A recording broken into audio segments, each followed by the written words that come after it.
ఓం యం బ్రహ్మ వరుణేంద్ర రుద్రమరుతాస్తన్వంతే దివ్యస్తవై వేదై సాంగై పదక్రమోపనిషద్ గాయంతి యం సామగాః ధ్యాన అవస్థితేన మనసా పశ్యంతి యం యోగినో యశాంతం నా విదుస్రావసరగణ దేవాయ తస్మై నమః. ఆరూఢజ్యోతి జగజ్యోతి జగద్గురు శ్రీధర స్వామికి అభివందించి తత్స్వరూపమైన సద్గురు భీమాశంకర స్వామీజీ, తత్స్వరూపమైన భగవతానంద సరస్వతి మహాస్వామీజీకి అభివందించి, పరమాత్మ స్వరూపులారా, ఈ భజగోవిందం అనే జగత్ విఖ్యాతమైన గ్రంథము జగద్గురు శంకరాచార్య విరాచితమైంది. 3 శ్లోకాలు ఆయా. నిన్నేమపంటే 3వ శ్లోకంలో ఏం చెప్పే స్వామి అది ముందు చెప్తా. నారీ స్తంభర నాభీదేశం దృష్ట్వా మాగా మోవావేశం యతన మాంసవాత్సాది వికారం మనస విచింతయ వారం వారం భజగోవిందం గోవిందం భజ మూఢమతే. తూ నారీ స్తంభర నాభీదేశం తోడు ఏమని చెప్పి నిన్నటి విషయంలో శంకరాచార్య సద్గురు, ఏ మూర్ఖులారా, నాభిని చూసేమంటే కామవేషంలా ప్రవేశమవుతారు, ఆ మోహం వచ్చేస్తుంది. అది అంత కింది నుంచి మీ దగ్గర చూసే నకశిక పర్యంతర మాంస వికారమేరా, ఇంకే తప్పు ఏమీ లేదు. కానీ ఆ మాంస వికారం నీ నాభిని వృక్షస్థలంలో నీ నితంబని చూసి మీరేమంటే మనసుని పాడు చేసుకొని దాన్ని వారం వారం చింత చేసేమపంటే ఈ ఈశ్వర ప్రాప్తి నుండి దూరం అవుతుంటారు కదా. అట్లా కాకుండా ఈశ్వర భజగోవిందం ఆ గోవిందని స్మరించురి. ఇదేమపంటే మాంస వికారం దేనికి ఎక్క ఏమీ లేదు అని నిన్నటి విషయంలో చెప్పా. ఈ 3 శ్లోకాలు ఏం చెప్పాము. మొదటి శ్లోకం ఏమిటదప్ప అంటే ఆ పండితుల అభిమానం గురించి చెప్పా. రెండవది ఏం చెప్పంటే ధనపిపాప్సులు, ధనంకి లోభం ఉన్నోళ్ళ విషయంలో. 3వ శ్లోకంలో ఏమంటే కామికలకి చెప్పా. ఈ 3 శ్లోకాలు చెప్పి 4వది ఏం చెప్తున్నాడు భగవంతుడు శంకరాచార్య. నలనీదలగత జలమత తరళం తజ్జీవిత మతిశయ చపలం ద్విధీవ్యాధి అభిమానగ్రస్త లోకం శోకం అతంచ సమస్త భజ గోవిందం గోవిందం భజ మూఢమతే. ఈ 4వ శ్లోకంలో ఏమి బోధిస్తున్నాడంటే 3 శ్లోకములు ఏమంటే ఒకటి పండితుల అభిమానం గురించి చెప్పా, రెండవది ధనము, మూడవది నారీ కామం గురించి చెప్పా. ఇవన్నీ క్షణికమో అని ఈ 10వ శ్లోకంలో చెప్తున్నాడు. దానికి ఉదాహరణ ఇస్తున్నాడు. ఏకంటే శంకరాచార్యులక కవి ఎవరు లేరు. అతని శ్లోకం లోపట కావ్యమైంది.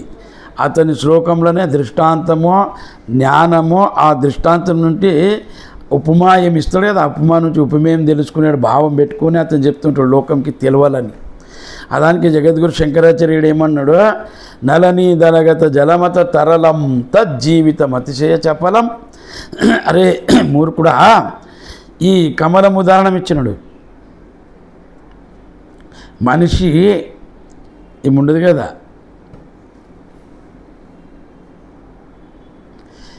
మనిషి స్వాస్థ్యం ఎవరు ఉంటారు కదా, ఆరోగ్యవంతులైన మనుషుల గతిశీల జీవనం ఏమిటిదంటే ఒకటి కామని కంచని, ఒకటి పైసా, ఒకటి స్త్రీ.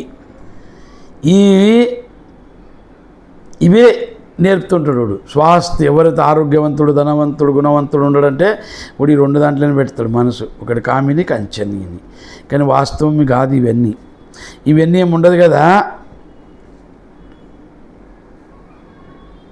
వాస్తవికమైన కాదు, కేవలం కనిపిస్తే వాస్తవం కాదురా అని వాళ్ళకి తెలుపనీకే. సంసారము ఈ జగత్తు క్షణభంగురం ఉండదు జీవనము అని తెలుపనీకే ఉదాహరణ ఇచ్చినాడు.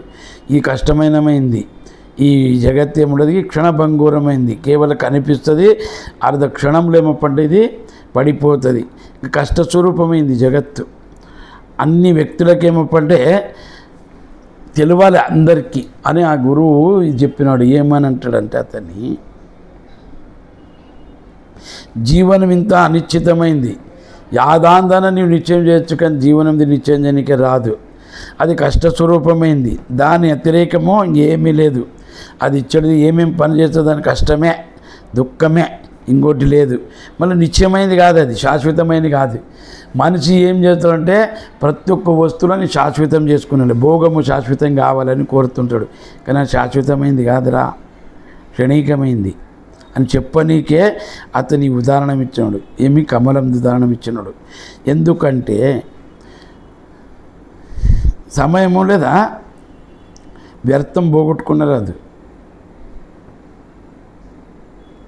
వ్యర్థం పోగొట్టుకున్నారు. సమయం ఎప్పుడు ఉంటుందో అప్పుడే ఈశ్వరుని తెలుసుకున్నాలే. ఎందుకు తెలుసుకున్నాలే?